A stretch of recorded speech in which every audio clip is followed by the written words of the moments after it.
Hello. Hi, Richard. Okay, I have to press OK, and there we are. So I invited you to discuss suicide and self-harm, and I read your amazing book, Blown Away, that you wrote as a reflection of your son, suicide.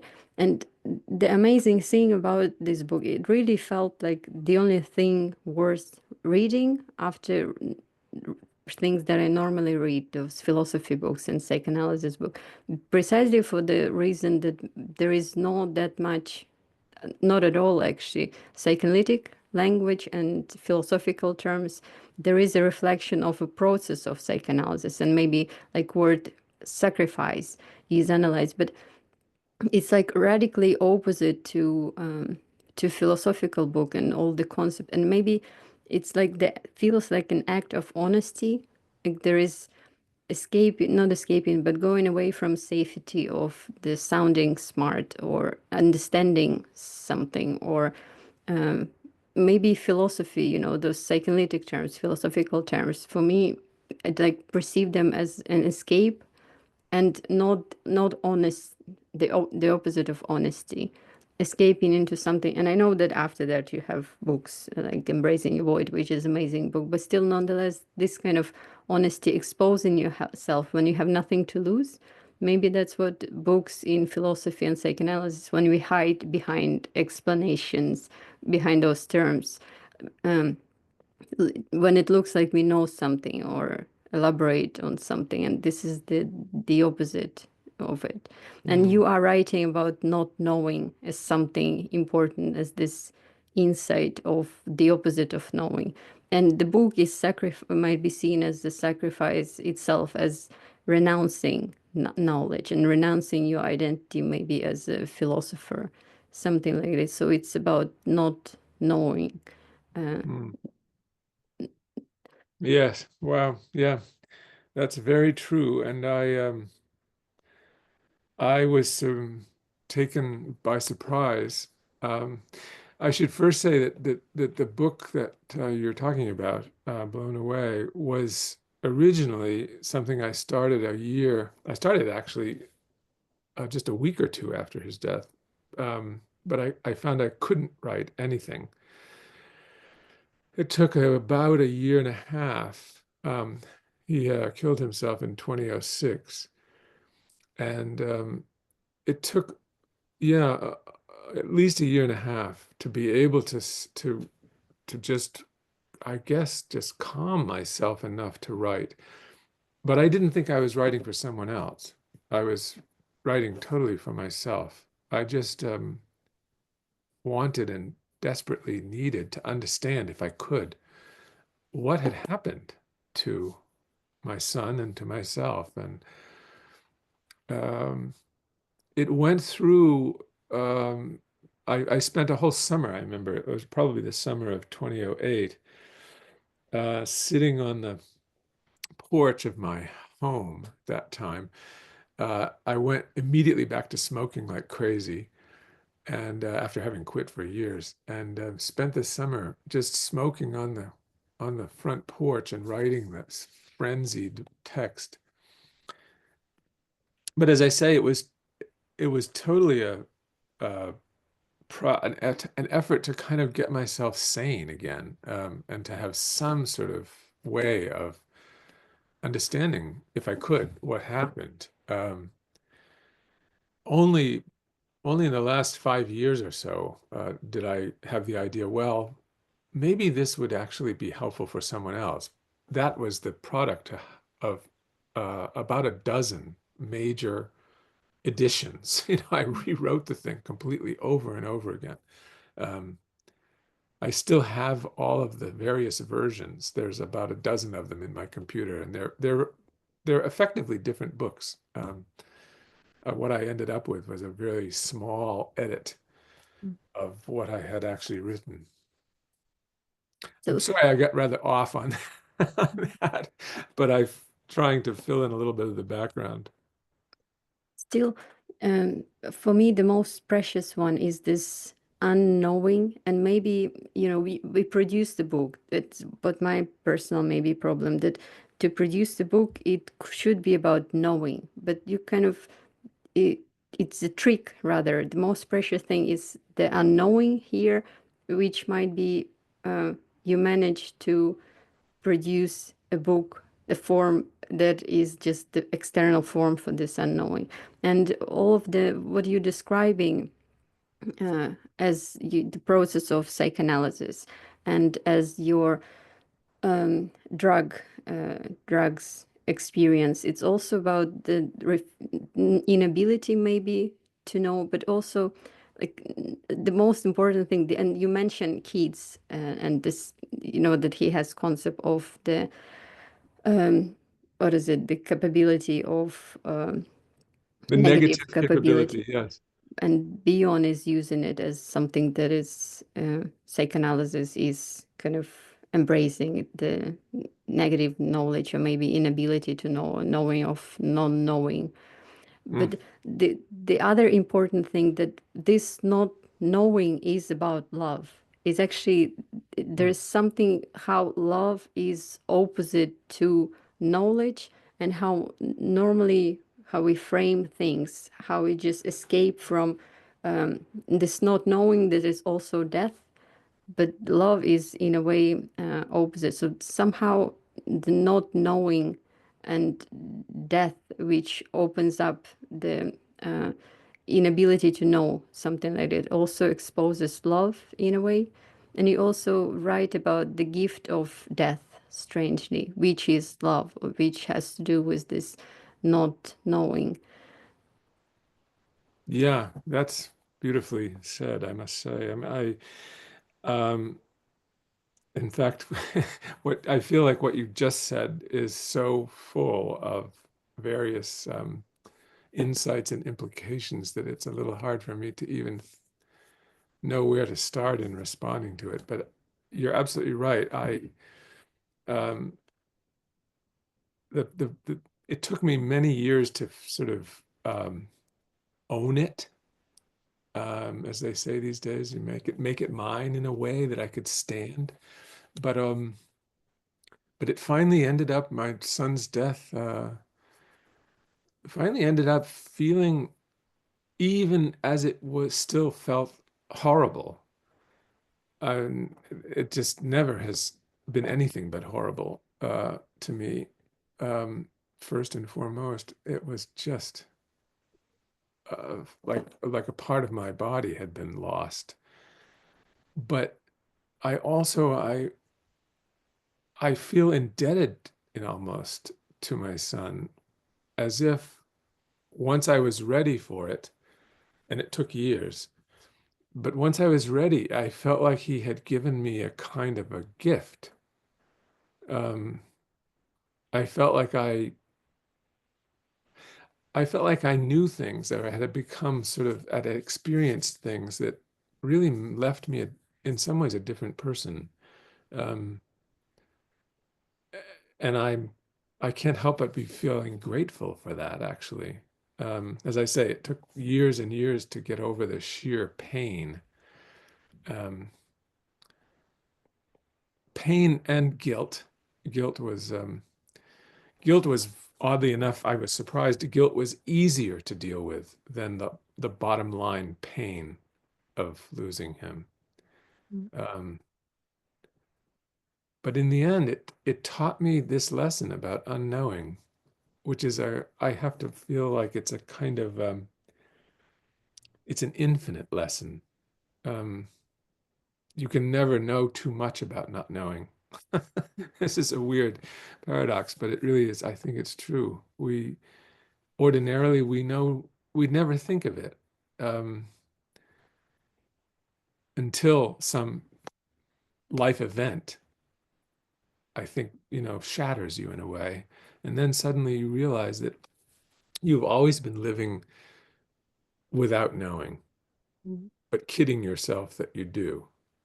They would say that love is infinity, like when you touch infinity, but they would, it sounds like it's a bliss. Well, maybe it is, but bliss is rather the byproduct of the opposite of the horror, the endless horror and endless pain that love opens up, that you cannot maybe withstand for too long time, and you withdraw into this security of knowing, of controlling, of understanding. But once you, well, like, this is what you touch. And a gift is the good word, because gift is like embrace of a void. There is something about nothingness in the gift. Well, it's Mm, Singitad Magavan logic. When you give something a present, then there's supposed to be nothing in a present, because otherwise, if it's not a waste, if it's useful, it just exchange in capitalistic exchange, I don't know, of the mm, value. But there's mm, this gift. Gift is itself about nothingness, is embrace of nothingness, and maybe one can only give death. Just this mm, nothingness, exchange of it, the sharing of it. You also write about this absence in presence in absence. Like, it's strangely, we think of a suicide like the most common sense comprehension of it. It just ends someone's life. Someone was there and now it's sad because they're not there. But there's, like, suicide is rather the opposite of what we mean. It's like the absolute presence. Like, and that's what you're writing. It mostly from your drug experience, by the way. But and your psychoanalytic experience maybe too. But it's when we have a person alive near us, there is some limit to them. They're limited to their body, they're limited to our interactions with them, which are like, it's we in control. But what the end of their life, or the end, the loss of them in different form, in because of death, or because of just something else, or certain kinds of self-harm, which is a drug addiction as one of them. There we already losing them, or just naturally children growing up and they're lost because of that's not the cute child anymore, just some strange person that you. But this, that rather opens up the proximity of to them, their absolute presence in a horror of not knowing, and this is love, like the void that is there at the bottom, the infinity of something that we feel like pain, and we feel like absolute connection, the infinity that we can only touch a little bit, and it hurts because it's too much or something like it. So this presence and absence, the way you write that he started to be closer to you, and like when it's, and you mm, also write something about the love and death, and for this upcoming volume, and also in this book, that there's certain equality, coincidence of love and death. It's like the ultimate reality of love is void, the endless void, and you touch it, you only able to touch it better when the person is not limited by their body, but when they're already lost. It's like we only have someone through losing them, and this actually losing them is having them. And when they don't exist anymore, this void is more, that our love to them is, or love as such is more vividly in a way present, and they are mm, forever. Like, this pain is forever, and it's within you, and your son is within you, and it's more proximity, more intimacy, and more foreverness than it was before in this more limited condition, strangely. So, like, suicide is uh, not what we mean as the end, and this is what is said. It's rather the opposite, the endlessness of something, more vivid presence, like more getting in touch with the void that this love is based on. mm. Wow. That's saying a lot. Um, I have to I say, I'm feeling kind of what's the right word? You kind of bring me up short by the things you've been saying, because I agree very deeply with them. And I see this woman on the screen, and I think you cannot be very old. Thank But I feel like you have what you've been saying. It's taken me a very, very long time, um, and an incredible amount of pain to realize the truth of the sorts of things you were just saying. and yes, horrible though it was, I've had to struggle with the way in which my son's death was ultimately, it ultimately feels like the most marvelous gift I've ever been given, which is extremely, sounds like a crazy and psychotic and violent thing to say, but it's just the fact. It took years to get there, but to get through the guilt and horror and helplessness and pain. But he ended up coming back to me, I would say, um, and with an intimacy that I had never felt so deeply, and it utterly changed my experience of him and also of myself, um, and of life. I now um, think of life and death very differently, almost completely differently. I feel like there is something in death which is astonishingly rejuvenating.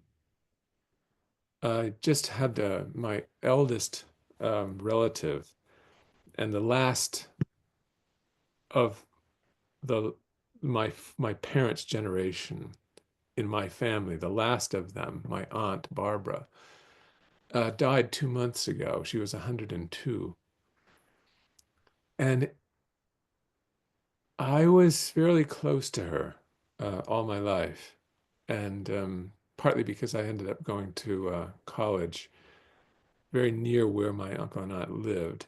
And they didn't have any children, and so there was all the more reason for a kind of tight bond between us.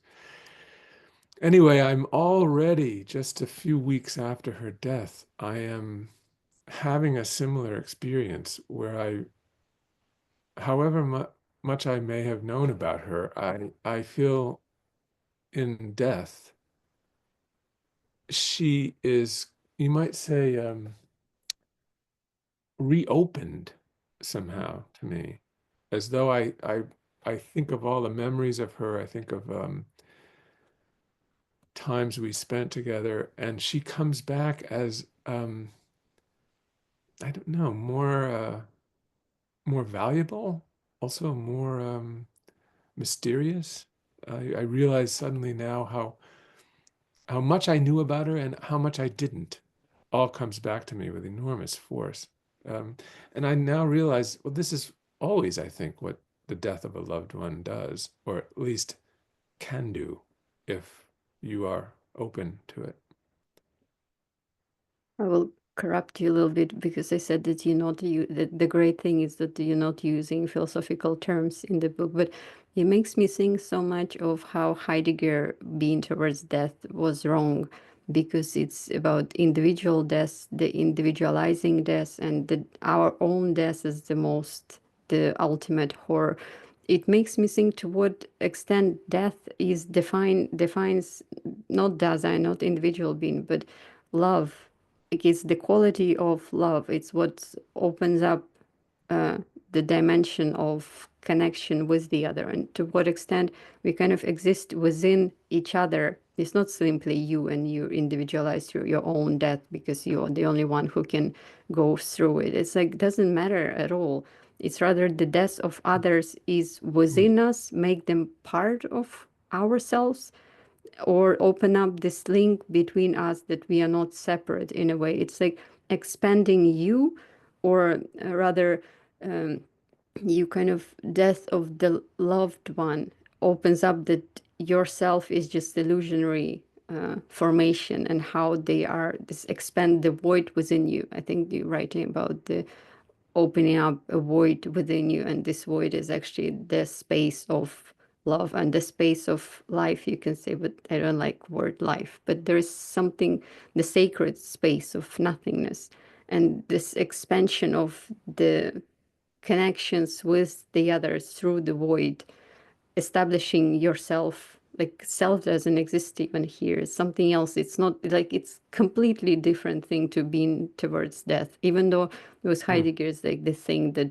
death is the nothingness, in the heart of your existence that creates you, like something it's still about death as defining void of existence, but existence not of individual at all, existence of something of love as such.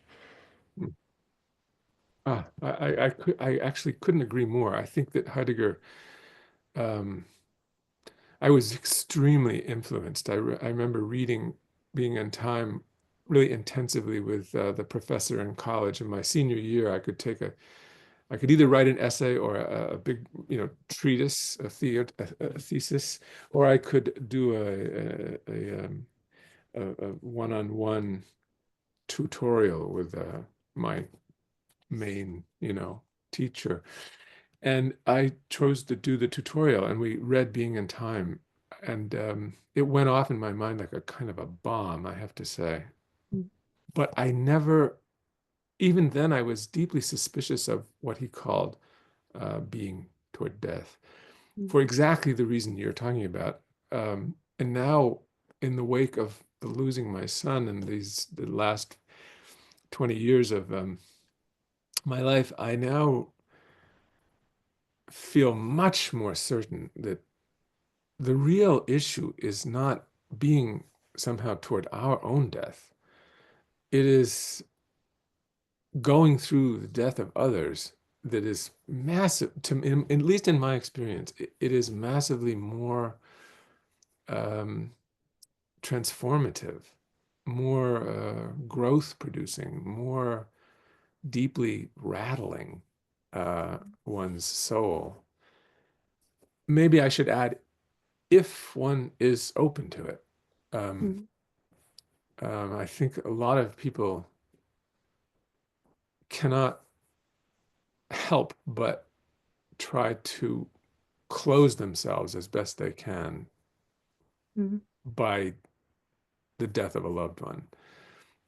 In fact, I think our whole culture, at least the culture that I was raised in, where the dead are pretty immediately taken away, their body is taken away, and then often cremated or even just put in the coffin and put in the ground, um, as if we want to get rid of it as quickly as possible.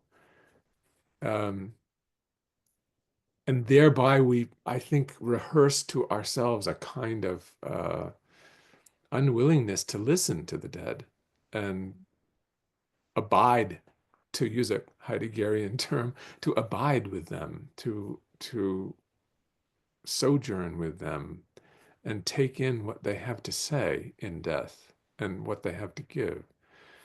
Um, I think I may write another book about this very topic, about mm, how uh, the death of the loved ones that we have, far from being the things, in my experience anyway, far from being the ways in which we feel robbed and depleted, emptied out, mm, that it's sheer loss. I now think that if you are open to it, it's precisely the opposite. That that you are, if again, it's crucial that you have to be willing to receive this. But what is to be received is an opening toward the other who now is gone. It's totally paradoxical. Now, in their absence, they become more present. mm, Now, in their death, they become more alive. And now, when nothing can change because their life is over, suddenly they have everything to teach you. And they're surprising um, if you're open to it. And yeah, so in the end, it's changed my whole sense. I'm not a terribly religious person in any way that's easy to define. I think I probably am religious in some very idiosyncratic way. But I think death is a kind of gift if we're open to it, a kind of extremely profound gift, mm. very hard to receive. Also, with Heidegger, on the level of facts, the way you write about it, when someone commits suicide, someone dies, it's not their limit, the end of their life that is individualizing. It's not about them. It's rather strangely, suicide is death of the close one because they're factually uh, alive. They're alive to go on agonizing, like being feeling. I think you even mentioned this. Being dead inside, like you feel as if it's your own death. So it's even your death would be limiting this kind of death, going through this kind of agony. So it's the opposite of individualizing. There is no limit, individual limit of death. It's like going through all the bounds with the other. So it's completely different to what Heidegger implies, that it's even worse when you stay alive going through living this death, as it feels as if you supposed to be dead, or you are dead or substantially dead. And this anxiety is another thing that you made me change my mind about Heidegger's anxiety, that it's not so there's could be something different opposite to anxiety. Anxiety could be actually limiting, but none the way it's about boundaries with people and connections with people that death opens up, um, not instead of just the opposite, like being separating you from others. It's the opposite of separation rather. And also there's something about love that it opens up this connection, not the opposite of not individualizing you, but the opposite, opening up the space of love, you can say, and also limitless connection with everything else. With anxiety, rather individual death. Or the other thing is that once you the way you write about it and the way people feel how they would rather die themselves for someone else than witness this kind of death, isn't it the merit of love, how we measure love, this kind of the so it's not the person. Suicide is never someone's suicide. It's the opposite. It's not the end of one's life. It's the opposite of this oneness, selfhood of a person, the limit of the person, and the opposite of, in a way, of ending. It's like the beginning of love. It's not the end of person. It's rather beginning of love. Hmm. Wow. Yeah. Yeah. Yeah. Yeah. It's funny. The title is of the book is Blown Away, of course, and I feel like your audience should know that we've never met in person. We kind of knew each other at a around the world distance, but to listen to you is amazing to me because I feel like you are saying things that I have never heard. This is such is a comical thing to say in a way. I sound like such an old man, which I am. But I never heard someone so young say things that are so profound, actually. Yeah, And I in my outlived my own experience, suicide. well, in my experience, you have to pay a very high price for these insights. I mean, that yeah, it has to do with having. I think of it now as having the pain and the blessing of soul, of having life has hollowed you out. And one of the metaphors, I even think I use it in the book somewhere, that of the gourd, or the hollowed out uh, fruit, uh, with its crust. It's hollowed out, and then it can make music, only when it's been dug out and emptied. And I feel there's some very profound um, teaching in all of that. Anyway, you have an amazing, to my ear, an amazing Thank you.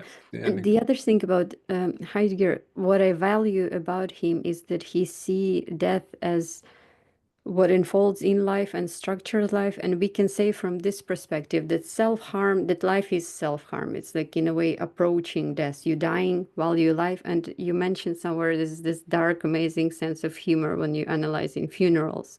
Like what is this? The consolation of I don't know if it's my sense of humor there's weird. There's actually humor there because it's the uh, strange place. But there is something about life that is self-destructive and there is death. Or you mentioned how you just stay long enough to witness how everything you value in life just disappears, you losing it. And that's what life is basically constituted through loss of something that you would rather prefer to die, to end it faster, baby. But with your son and with drug addiction, it's like you lost him uh, before. Like there is this process of losing through self-harming. If you think about this, about drug addiction as self-harm, it's like he was lost already before. Like Mm, probably personality changes even without drug addiction. It just changes. Our child is in a process of, growing up, is process of disappearing, changing, losing.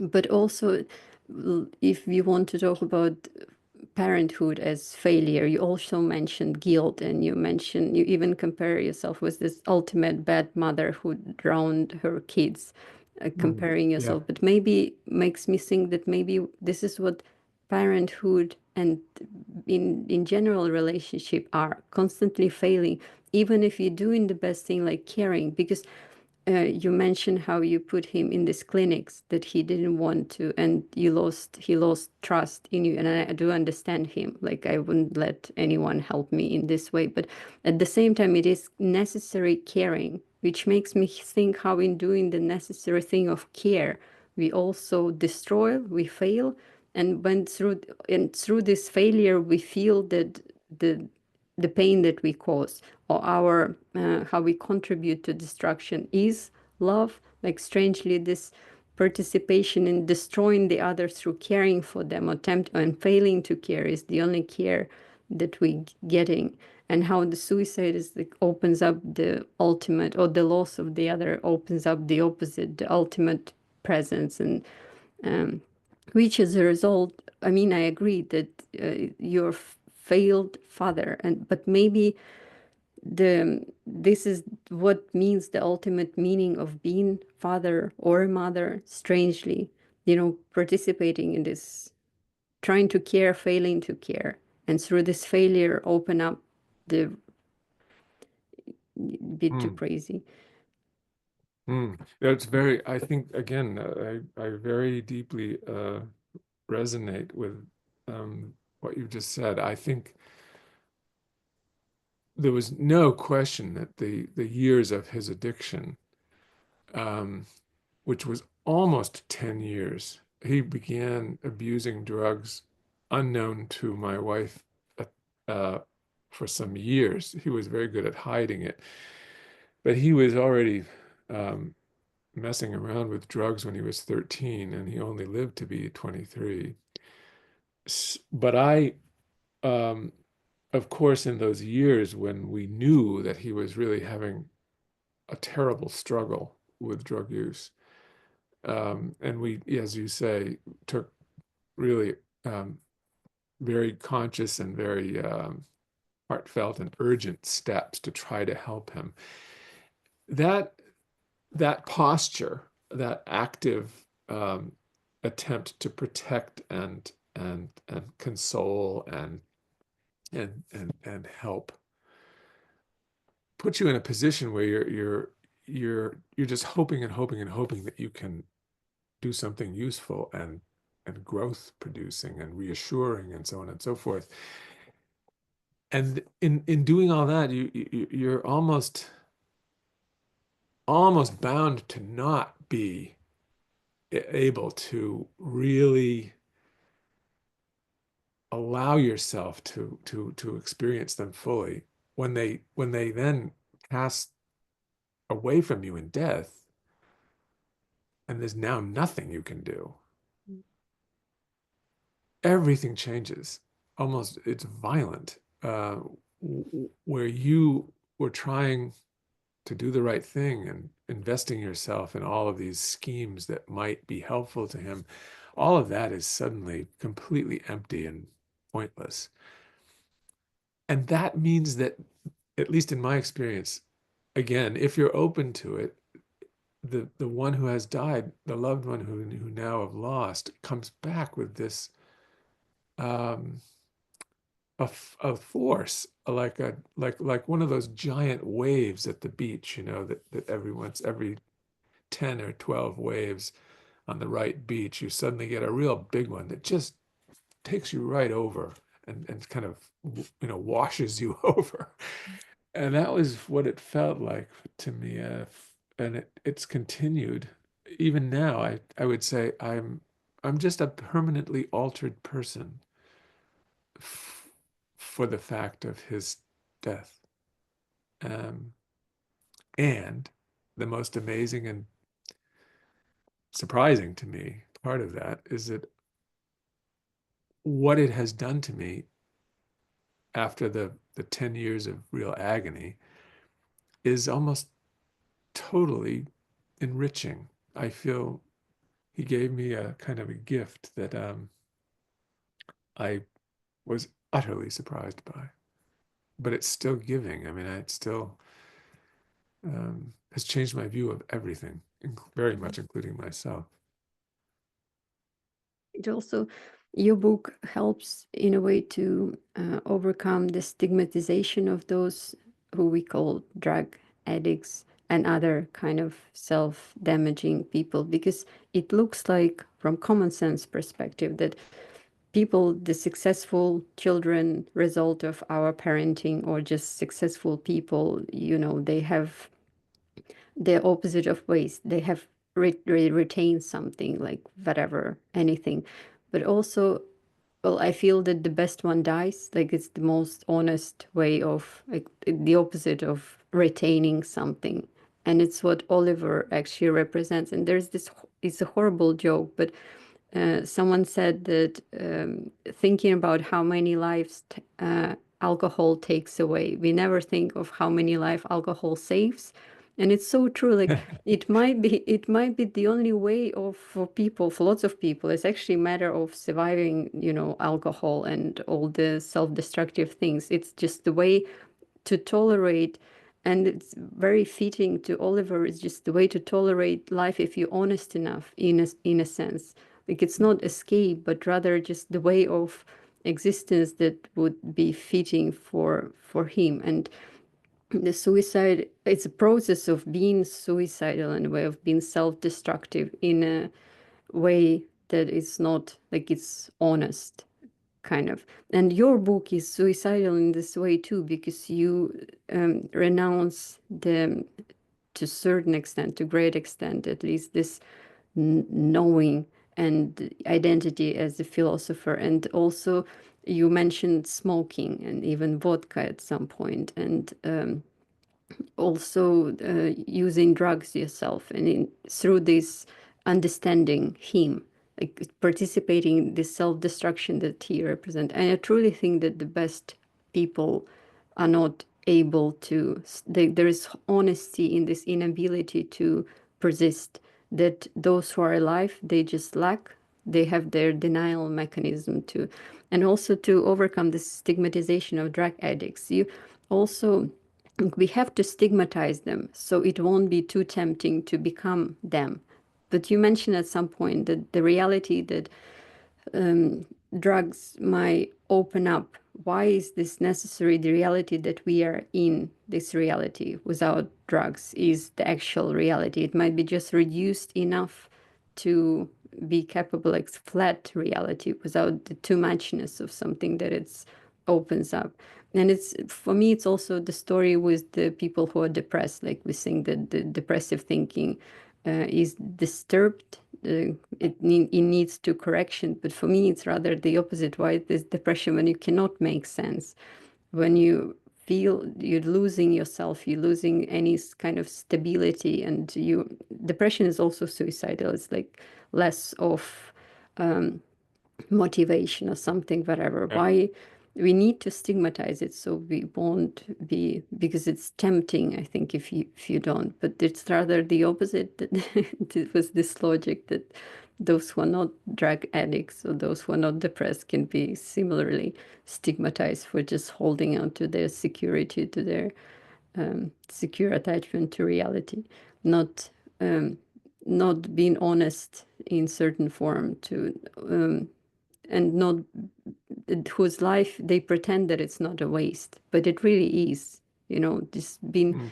coming to terms that life as a waste and committing suicide as a result is kind of the act of honesty and something which Oliver was capable of, and we are not. That's why we're still here and talking about him and judging maybe him, or maybe even feeling that he shouldn't we should have saved him or something, not accepting it fully, not understanding him fully, because once we do, it's just what follows. It's just similar thing.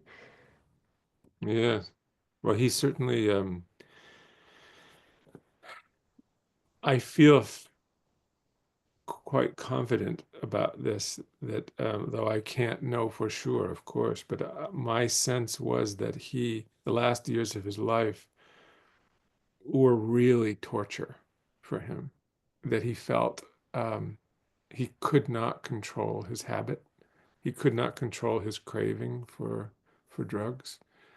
Um, and yes, he was self-medicating something that he didn't understand, an agony in himself and in his life that even his infant child, who he loved so much, my grandson, um, wasn't enough to save him from what he felt as a just horrible self-loathing. A kind of, I think he had to have the drugs, but he absolutely hated them. Um, they delivered him from a pain he couldn't tolerate, but he knew very well that they were destroying him, I think. And yeah, I part of me quite quickly after his death um, felt relieved for him that he was no longer in torment. Um, anyway, I've certainly never learned so much from any event than my son's death. It kind of, again, it felt, in the end, it's horrible in a way to even say it, but in the end, it was a kind of gift to him. That it gift, I mean, in other words, he escaped the agony of his addiction and other things that were motivating it. So his death was for him a kind of release, but it was for me too, not just releasing me from fearing his death, but the way in which, this is so surprising to me, the way in which it reopened my access to him, and through that, my access to life, to the world, to everything. Um, it's almost as though his death was, it's horrifying to say this, but it's really true. I, I feel like I owe him an enormous debt. His death ended up giving me so much. You're right about sacrifice, how he compared himself with the sacrifice and his life as being wasteful. And you also write that this sacrifice is something that opens up the hollowing out, maybe, uh, or what death opens up is this empty, hollowed out space. Uh, Yes, absolutely. Absolutely. Yeah, and you're right. I'd forgotten about that. We had that amazing conversation where he picked a book off my shelf, and he was staying for that time in my apartment, and said, "Dad, what's this sacrifice business?" And I told him a bit about the theory of sacrifice, of of the necessity for something to be wasted, for something to die, so that new life can be born. And and that amazing moment, it brings tears to my eyes to that you that you remember it, and B, that you mention it to me now. He said, "Yeah, that's what I feel like, the sacrifice." Basically saying, he didn't elaborate on it, and I tried to get him to talk a little more about it, and he wouldn't. But it was obviously a very heavy moment for him. This was probably 3 years before his death, and but he already knew that he I think he knew in a horrible way that he was fated to his own suicide from early on. In some way he didn't fully understand, but I think he felt trapped by it even then. And when he said that about "I'm the sacrifice," um, I think he really felt that way. It was like a moment of real recognition. He was also maybe sacrificed in, except for the ontological, form of hollowing out this space, but also like, once we know, going through a loss of someone who is the most precious, then we are able to form other relationship with people. Like I think that the necessary, in a way, strangely, sacrifice is what constitutes your ability to be father now, to your, like, to have to be fatherly figure to your grandson or to your other son, or to be like your first failed marriage. It would allows you to be in marriage now, because we are able to value people once we lose it, and we value them in a state of loss. Like we discover how fragile they are, so at least we have them for a while now, and we value this a while. There's supposed to be this failure to open up the how relationship are structured through loss, through a failure. So you have your this wife another chance for a while, you have other people for a while, and you this is how you are able to cherish them in a way, because before this experience we think that this is just, we have relationship, either the presence of relationship, the presence of people in our life, and they might be, we can choose them, some of them are bad, so we will leave those relationships. That's not how it works. It just, you have uh, whatever you have, and you losing, it's never having, it's always losing, and the only through loss you can attach to the other, and you have to cherish you being in a state of losing them, something like it, Mm. which I Wow. suppose you're a very good father. And this Mm. time Yeah. another failure. It's funny about that because I'm not exactly sure how this happened, but I was certainly aware that um, destroying myself with guilt over his loss um, would be really easy. Um, and I don't really know why. I don't know why I didn't do it. I just, I guess that the answer that I think is correct is that I was so much in pain of the sheer, agony of losing him that it was infinitely bigger than anything I could have done wrong. Um, that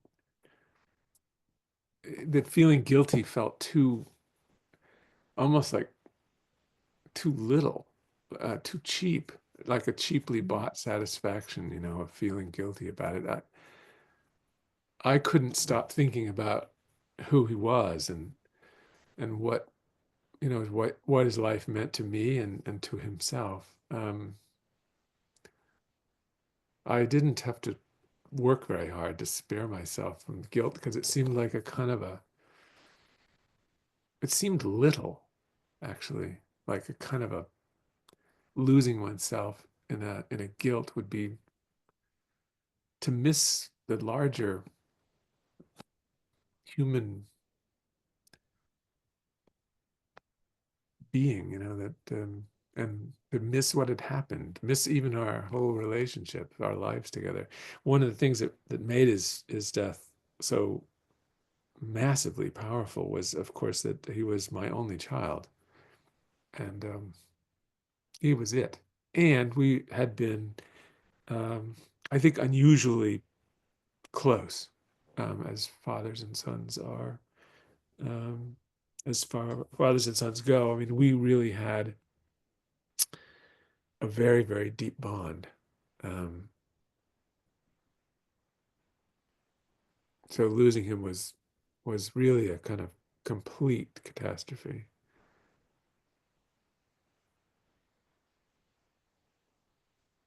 I will stop recording now, and there's something I wanted to say. Well, thank you for this recorded part. Something I want to say after I'll stop it.